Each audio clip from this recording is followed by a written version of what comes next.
पोळ्याचा दिवस होता आणि पोळा म्हटलं की आपल्यात सगळ्यांमध्ये उत्साह असतोच, पण खेडेगावामध्ये दुप्पटचा जो उत्साह असतो ना त्याची तुलना आपण करूच शकत नाही.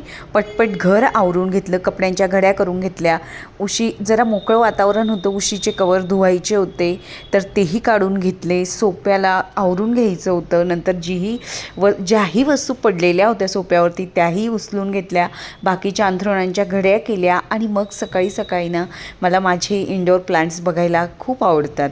आउटडोअर तर नेहमीच येता जाता दिसत असतात, पण त्यांची काही पिवळी पडलेली पानं, काही केस वगैरे उडून गेलेले असतात, अशा वेलांमध्ये अडकलेले असतात ना, तर ते मी सकाळी काढून घेत असते आणि एकदा प्रेमाने हात मी त्यांच्यावरून फिरवत असते. त्यांनाही छान वाटतं. मग नंतर सकाळी पटकन मिस्टरांना ऑफिसला जायचं होतं म्हणून 10 वाजेपर्यंत हा सगळा स्वयंपाक केला आणि पूजेची मांडणी केली.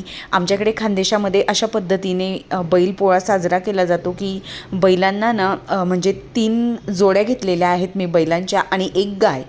तर अशा पद्धतीने 7 बैल आणि त्याच्यापुढे गहू आणि हळद कुंकू व्हायचं, थोडी फुलं व्हायची, दिवा लावायचा आणि देवपूजाही सोबत आटपून घेतली.